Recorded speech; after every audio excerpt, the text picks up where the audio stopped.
इसमें खासकर खाने पीने की चीज़ें, इसकी डिलीवरी कोई भी व्हीकल के द्वारा की जाती है, उसके पास FSSAI लाइसेंस होना मैंडेटरी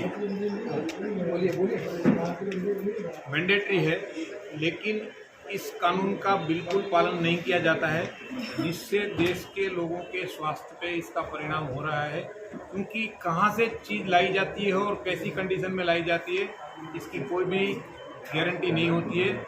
आजकल नई जनरेशन बहुत सारी चीज़ें खाने की बाहर से मंगवा लेती है कहीं से, तो कहाँ बन रही है, कौन से झोपड़े में, कैसी कंडीशन में, हाइजीनिक है कि नहीं, इसकी कोई भी गारंटी नहीं रह गई है।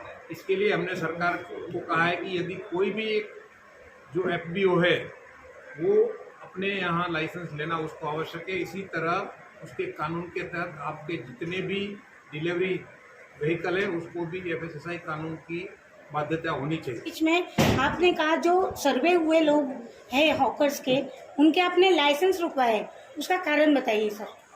नहीं, हमने लाइसेंस नहीं रुकवाया। हमने ये कहा है कि पूरे बॉम्बे की जो तादाद है 1.5 लाख, उनको सर्वे किया जाए और सबको आइडेंटिटी कार्ड दिए जाए।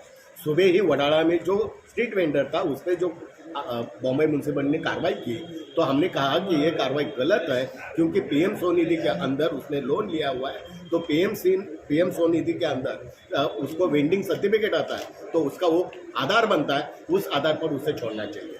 तो अभी यही बात हमने गवर्नमेंट को कहने की बात की थी, लेकिन राष्ट्रपति राजवट। सर जैसे कि आज 26 तारीख है, आप बता रहे हैं, आपका ये कहना है सरकार में अभी तक महाराष्ट्र में सरकार बनी नहीं है और राष्ट्रपति शासन लागू होगा, हो गया तो हो गया ना, तो उसमें आपके जो नियम है वो कैसे पालन होंगे?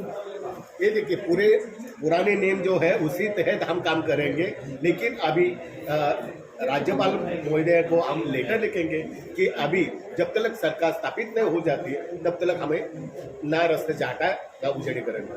धन्यवाद सर। सर आपका मेन मुद्दा क्या है सर आज को लेके, आज की कॉन्फ्रेंस को लेके? हमारा कहना यही है कि ये जो भी ऑनलाइन बिग कॉमर्स जो नया रूप आया है, ये सारी चीज़ें हैं वो देश के अंदर सर्वप्रथम तो देश के जो हमारे उद्योगपति, व्यापारी या ये लोग करें, न कि विदेशी लोग। विदेशी लोग आने के बाद हमारे देश के कानूनों का पालन नहीं करते हैं और यहाँ पर मुनाफा न दिखाते हुए अपनी बैलेंस शीट जीरो करते हैं, जिससे देश का राजस्व का बहुत बड़ा नुकसान हो रहा है। इसकी जगह पर हमारे जो परंपरागत व्यापारी जो व्यापार करके देश को अपना राजस्व दे रहे हैं और इससे देश में जो डेवलपमेंट हो रहा है, इसके लिए देश को ये परंपरागत जो हमारी व्यवस्था चल रही है, क्योंकि हमारे देश की आबादी दूसरे देशों के मुकाबले काफ़ी ज़्यादा है और इस देश में इस प्रकार का काम नहीं चलेगा, ऐसा मेरा मत है। सर आपकी ये जो लड़ाई है कितने महीने से चालू है?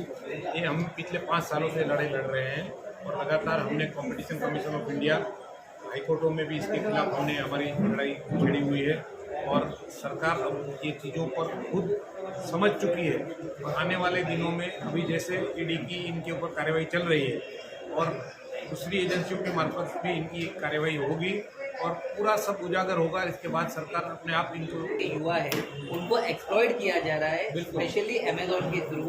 तो सिर्फ अमेजोन नहीं है, अमेजोन के साथ कई कंपनी को स्टॉप करने के लिए आप गवर्नमेंट ऑफ इंडिया और लेबर लॉ के तहत किस तरीके का प्रोटेस्ट करेंगे कि ये वापस प्रोफेशनल कंडक्ट पर वापस आए? कहा अमेजोन के वेयर हाउस में काम करने वाले जिनकी वर्किंग कंडीशन एकदम बेकार है, एक तो 12-12 घंटे उनसे काम दिया जाता है, उनको बाथरूम तक के लिए भी समय दिया नहीं जाता, उनको रेस्ट को कोई नहीं है, लंच करने का टाइम भी उनका सिर्फ 15 मिनट है।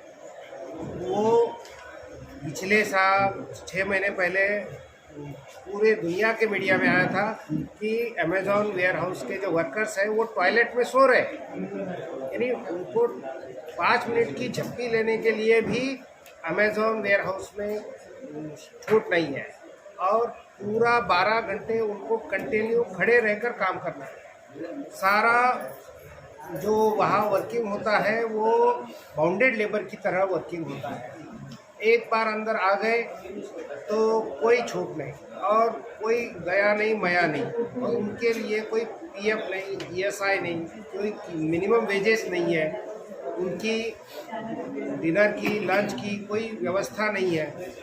तो इसीलिए वहाँ जो वर्कर की स्थिति है वेयर हाउस की, उनकी स्थिति सुधारने के लिए हमने warehouse workers union Mumbai में और मुंबई के एरिया में, विशेषतः भिवंडी जैसे एरिया में जहाँ अमेज़न के 5 वेयर हाउसेस हैं और वहाँ हजारों के तादाद में कर्मचारी काम कर रहे हैं, उनके लिए हम विशेष काम कर रहे हैं।